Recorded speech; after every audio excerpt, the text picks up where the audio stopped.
Hey everybody, welcome back in the shed. I'm Troy, this is Dave. Before we get started, I want to make sure to tell you to subscribe to the channel and like this video if you like it. If you don't, just hit dislike, I guess, I don't know. Today we're going to talk about the top 3 epic songs of all time, or songs that tell a story, not necessarily long songs, but songs that tell a story. So songs like Led Zeppelin's Stairway to Heaven, we're throwing that out because I don't even know what that's about. I don't think anybody knows what that song's about. It doesn't matter. Yeah, so these are songs that actually tell a story. Do you want me to start? Go ahead.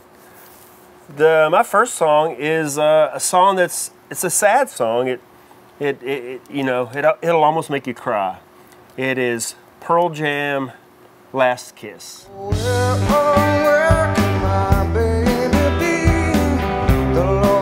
Oh, I thought you were going to say Jeremy.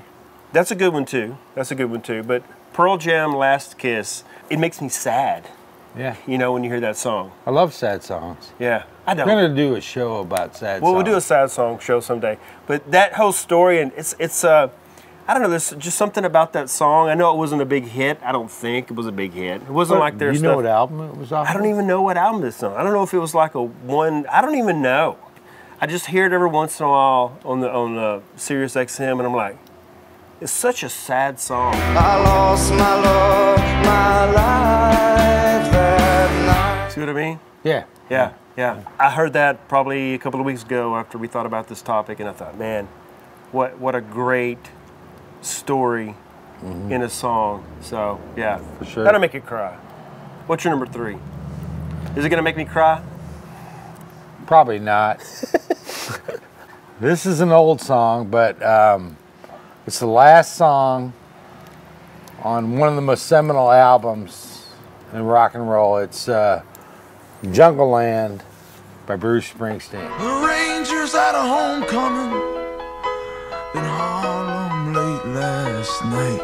You know, it's got a kind of a weird, storyline, because you don't know if he's talking about, a rock man or guys that's, flash guitars just like Switchblades, but it's definitely an epic song. The Roy Bittan keyboard piano player is such a beautiful beginning to that song. It's a long song. It's probably 9 minutes long. What really makes that song is, halfway into the song, Clarence Clemons does this soulful, super soulful saxophone break. It's like a 2-minute saxophone solo.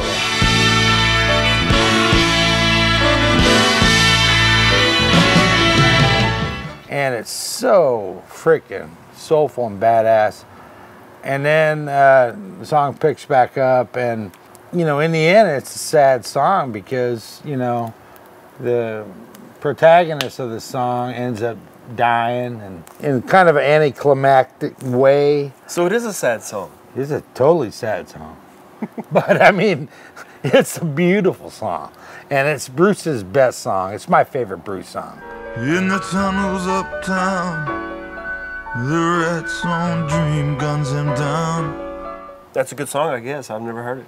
Well, maybe I'll have, maybe I haven't. Go listen to it, man. By the time I edit this, I will have heard it because I will put the little clip of the song. Yeah. It's a great song. My number 2 is Alice in Chains' Rooster. Here come the rooster. Lane Staley's dad, I think, was in Vietnam.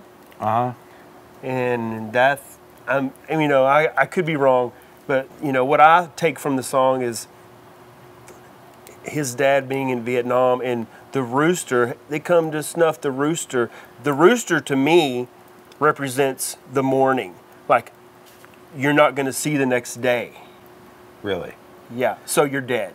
So the lyrics are, ain't found a way to kill me yet, eyes burn with sting and sweat, seems every path leads me to nowhere. Wife and kids, household pet, army green was no safe bet.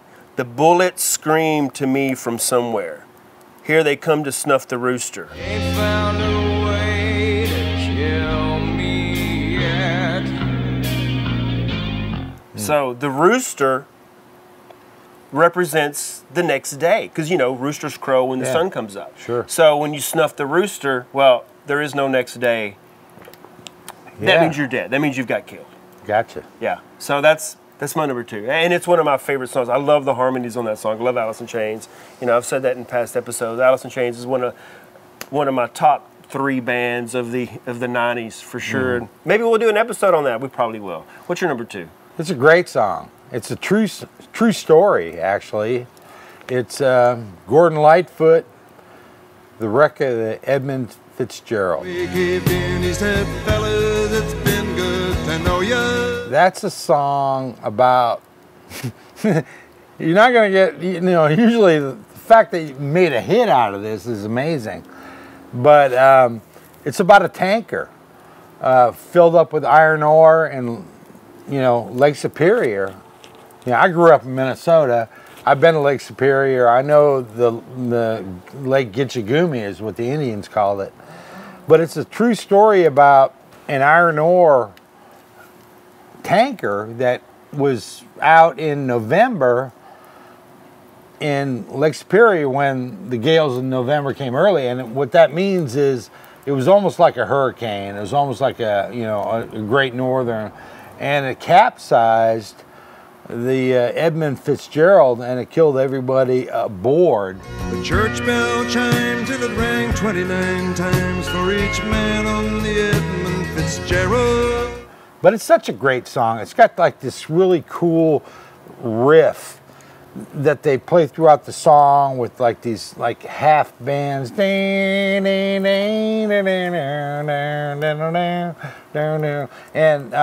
Gordon Lightfoot's Canadian, and he's such a great singer.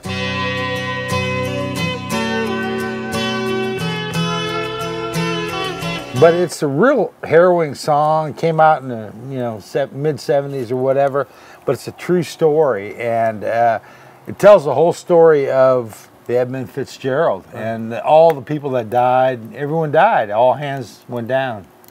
Wow, it's like a movie and a song, huh? Well, it is. It is totally a movie and a song, and it's one of the great epic story songs of all time. I don't know if I've ever heard that song either. Maybe I have. Oh, man.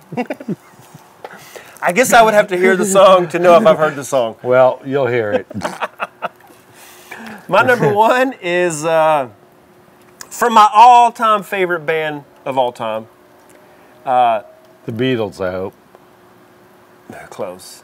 Tom Petty. Oh, Tom Petty. Into the Great Wide Open. Into the great wide open.